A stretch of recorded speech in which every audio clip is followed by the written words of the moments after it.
So if I were to start my journey of retiring abroad over from zero, how would I do it? Well, today we're going to be talking about some things that you need to consider so that you understand how you can retire abroad, actually starting with zero. So let's jump into it. So my name is Keanon Slade, and I have successfully achieved FIRE. That is, I've achieved financial independence, retired early, and I'm here in sunny Costa Rica. And so if you are looking for someone to help you on your journey, well, guess what? Good news is I'm a life coach that helps good guys build a great life outside the United States. So let's jump into today's topic. I want to stop you real quick just to say something to my divorced men. If you guys are looking for something that will help you after you've been divorced, separated, heck, even dumped, and you're still looking to move abroad and you're trying to figure out how do you adjust and to deal with this, I want to have something special for you because honestly, going through that situation, I want to give you something a little bit different because your journey is different. And you can find that information in the link below. And let's get into the rest of the video. So if I were to start my journey over, I would do certain things the same and I would do certain things different. And so one of the things that I would do the same, which happens to be point number one, is I would pray. And so when I started my journey, I prayed. I mean, I was like, this is a life change, Lord. I don't want to do this without you. It's not just about me getting out of corporate, because I was desperately praying for that as well, trying to figure out what are my options, what am I going to do, da da da da da. And it was something that was big. Honestly, I was stressed. I was overworked. I didn't know how to say no. So I was burnt out. I was having stress anxiety attacks. And if you don't know anything about them, they seem like heart attacks, which you could actually get a heart attack from all the stress. And so you still need to go to the hospital no matter what the situation. Always worrying about my life. Yeah, I definitely would have prayed, because the worst thing I could have did is to just make a decision, jump out and end up in a worse situation and my health teetering or whatever it was doing. It would have been a bad situation, especially if that was not the place that I thought it was going to be. Again, we're not talking about a vacation. We're talking about relocating to and moving abroad to a different country. And so I prayed, and I would recommend you pray, because the worst thing you can do is to leave the place of purpose. You could have had purpose, a godly purpose in wherever you're at, or in another country or whatever, another city, another state, whatever. You need guidance from the Holy Spirit to help you to know which way to go. But if you would have left, and the only thing that you need to do was change your job, change your career, it would have been a lot easier, saved a lot more money, and especially if you were trying to fire to retire, it would have actually not endangered per se, trying to back out of one mistake and to move to another. And so prayer actually is at the foremost, at the front of everything that I would do, everything that I do, and I continue to do, is I pray. And so that's what you need to do first. And so if you are resonating with what I've been talking about, I want you guys to click on the link below, especially if you're considering firing and moving abroad. You want to know that there's some things that you really need to consider when making that choice. And how to do that correctly, I want you guys to click the link below, because there's some tools that will actually help you not just think about your fire numbers and where you want to go, but some other things that are more holistic to your approach, more together, if you will. And so I want you guys to click the link below so that you have the tools on your journey. So let's continue to the next point. So the next point I would say is to, after you prayed, of course, is to visit that particular place. A lot of times I'll see this on social media, especially when I'm doing my research on different people. It's like they'll take the advice of everyone else, but everybody else is just their advice. So for example, and again, this is for you whether you go to Costa Rica, whether you go to Iceland, this is the same. In Costa Rica, there are many microclimates. So people will say, where's the best place to live? And they'll be like, Guanacaste. But Guanacaste is one of the hottest provinces. And so if you are not used to that and you go down there, then one or two things are going to happen. You are going to melt, or you are going to have a high electricity bill that you did not foresee, trying to stay cool, and probably end up staying inside because it's like, oh, it's too hot. Well, that is Guanacaste. And so you need to be able to realize that, go take the temperature for yourself, if you will. To be honest, when I was in different places in Costa Rica, because that's the reason why I love Costa Rica, is like different. Guanacaste has beaches, Limon has other beaches that I honestly find a lot more beautiful. And La Fortuna has hot water springs. And so going to different places just here in this particular country, the climate changes and things like that. And I found that when I was staying like a week in La Fortuna, in the beginning of the week, it was hot. But at the near the end of my trip, I had started getting accustomed to it. And I didn't need the air conditioner all the time. And so those things you can really only find out because your internal temperature, for example, or your ability to deal with certain culture changes or certain noises, or because some people dream of the nature, but until they start hearing wolves and it's freaking them out. And so you need to actually go see the place for yourself, try to spend some time there. I would say not a hotel. I mean, a hotel, yeah, first, but really that's a vacation. If the closer things that you can get to, maybe it's an Airbnb in a place that's close to where you're thinking about. And so you get some of the environment where not only because you're in Airbnb, you need to be like, okay, where do I find the grocery store? Is it 25 miles out the way because I lived in this isolated place by the beach? Yeah, you have to be able to put that in perspective. So visit your place. And of course, before you like really settle in, the next step would be home base, but that's a different topic for a different video. So let's get into the next. So before we get into the next point, I want you guys to realize and know that you have to watch to the very end because I am giving you some valuable, pertinent information that I tell my friends, family, and loved ones to actually do. Because when you don't do these things and you like, I'm gonna just take this point, click, and you click to the next video, you're missing the meat of it all. So this is the sandwich. We're putting it all together. You need to get everything and all the substance that are included in the video. So watch to the very end and let's get into the next point. The next point, and because if you realize we're staying on topic, is what if you start from zero? What do? You need to have a detailed plan and budget. And I say that they're one. The plan and budget, you know, I'm talking about the budget plan, if you will, is one. A lot of times we'll be like, well, I need $100,000 to go to Central America and live for 3 years. And let's just say that's your timetable or whatever it is. But you don't actually have a date for when you're going to get to the $100,000. You're not tracking it. You're not seeing, do you need to make any adjustments? You know, how realistic is 3 years? None of that's being there. You just have some kind of money. It's sitting in your checking account. It's not growing for you. That means it's not working. It's like a lazy employee just sitting there like, dee, dee, dee, dee. No, you want something that you want a plan that actually helps you get to where you want to go when you want to go there. And so that means having specific, something measurable. You want to be able to track this. And the reason why is because when things such as Christmas, especially if you're in the United States, oh, you got to buy, there's a sale, da, da, da, da, da. And let's say you overbought. You want to be able to like, oh, I need to make some adjustments in January because no, I'm not broke. Yes, there's money in the account, but I'm not going to hit my 3-year goal. I need to change something. I need to make some adjustments. Or this is taking a little bit longer than I thought.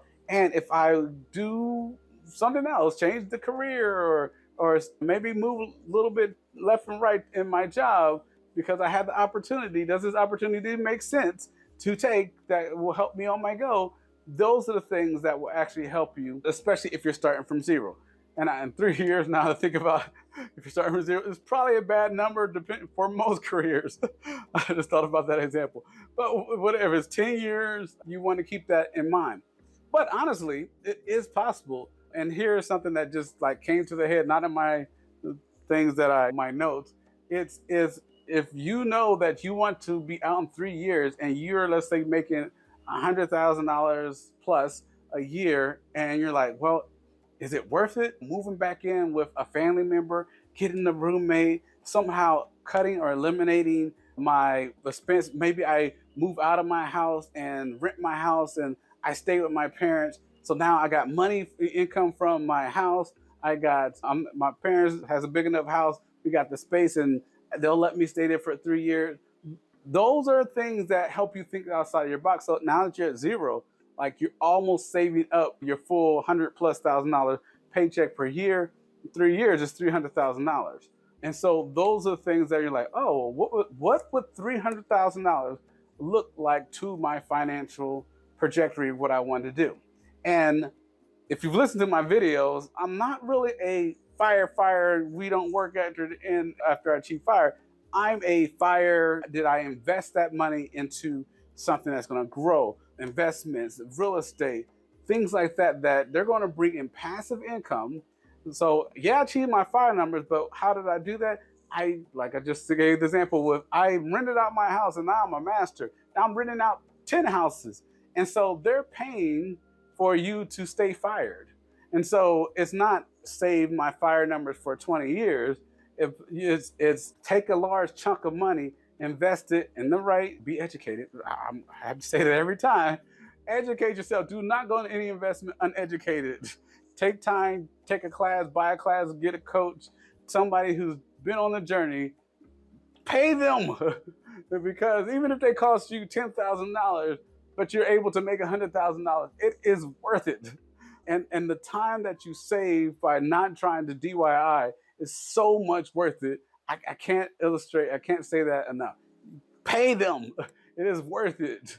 And so your track becomes shorter, because it's not just, I'm just going to work for 10, 20 years and save up this money to live another 10, 20 years. What happens if I live longer than that? But to actually have another option, like, well, I now learn how to move from corporate to being an entrepreneur, having my own company and doing this. And I mean company, not that if you don't go to work and if you don't walk in the office a day, you're still making money. That's a company. But if you gotta go in every single day, and if you don't make no money, that's just you create yourself a job. And so you want to be able to have plans with that. That's requiring even more plans and budgets to how you can actually achieve your goal of starting from zero and then relocating outside of the country. And so the question for you today is, do you actually have a plan, or you're just winging it? And the funny thing is, I asked this in some particular Facebook groups, and I found out there are a good number of people who are just winging it. And so you really need to have a good plan. And the question is, do you have one? Now, the next point is to have realistic goals and dates. And that is, like I said, my last example, I used 3 years. I'm like, no, that may not be a realistic, unless you did this, and that. But because I started with something that was unrealistic, and then I'm like, can I make it real? Yeah, if I switch this, tweak that, tweak this, yeah, I can make it realer. And so those are things that you're going to have to do. There's something that Tony Robbins said, and I don't want to say follow him for everything, but it's just a quote that I remember him saying. It was, most people overestimate what they can do in a year and underestimate what they can do in 10 years. And it's a very powerful statement, because a lot of times we will have our numbers and we'll be like, all right, in 5 years, I'm going to be fired, but I'm only making $50,000 a year. I'm like, yeah, it's going to be tough. That's 250, and you're no plans for no other business, no plans for investments, you might get to that number maybe in 5 years if you didn't spend anything and not assuming taxes, blah blah blah. But that money is not going to last you that long, and especially if you haven't changed your habits and you're spending you're going to turn around and spend the $50,000 a year. Once you save it up, yeah, that's going to buy you 5 years. And so you need to actually have realistic, what does it look like? And again, I had a video on some of the problems I have with fire, and people not having realistic expectations is kind of just that. You need to have realistic expectations. You need to honestly have someone guide you and be able to reveal those particular things to you that, hey, that's a gotcha area. Be able to have a plan and have a vision for what you want. And the last point would be considering, I've said it a lot, I'll say, consider starting a business, and I'll add this, or remote work. And like I said, my vision, or the things that I talk about a lot, is honestly because of the vision that I'm trying to do with Connect the Nations. Is I know that I want to have more businesses. I want business companies. I want to be in a position where you're making money, but you don't have to be there every day. Yes, you might have to start it up, and that's part of growing a business, But at the same time, if you don't work 5 years from now for a week because you want to go on vacation, you're still making money. Matter of fact, I was able to still have my processes go. And honestly, I'm just getting back off of vacation because there were things that are automated, people that help me, blah, blah, blah. And so that particular idea, that notion, that process is something that you want to do in your business. Now, when it comes to remote work, and maybe you're a couple and you've learned to live on one salary, and one salary is fully for investments and the other salary is just to get you by, is that's another thing. And the reason why I say remote work, because I'm bringing into the abroad thing, is there's a book called The 4-Hour Work Week, and it talks about a notion about you making US dollars and spending something else, colones, pesos, whatever, something that's less, something that lets your US dollars go a lot longer. For example, here in Costa Rica, if you're willing and ready to adapt, and I might be talking to a mixed audience here, but if you're willing and ready to adapt and cut down, you can really cut your living expenses down low. Now, other things might be expensive, so there's a few more chips that gotta be changed, but because Costa Rica is not the cheapest place. But if your heart, let's say, is for nature, and you end up trading in all the, let's say you buy technology. I was buy technology, but it was good for the first 10 minutes or whatever. But after that, it's like, I want something else. This was more sustainable. And so now I have kind of both worlds. I can have what I essentially want, need, but really this is a good chunk of it, being outside. And so if you're going to do something like that and balance, yeah, it could work for you. And so those are the things that you kind of want to consider when moving abroad: business, remote work, or actually going abroad first, and then now you need less, and then you can fire faster, easier. So as I said, you need some ideas to think outside the box. I want you guys to click on the link and then like, comment, subscribe. I want to hear your guys' viewpoints on what you want to know, and some of the things, journeys that about what we're talking about. And I will see you on the other side.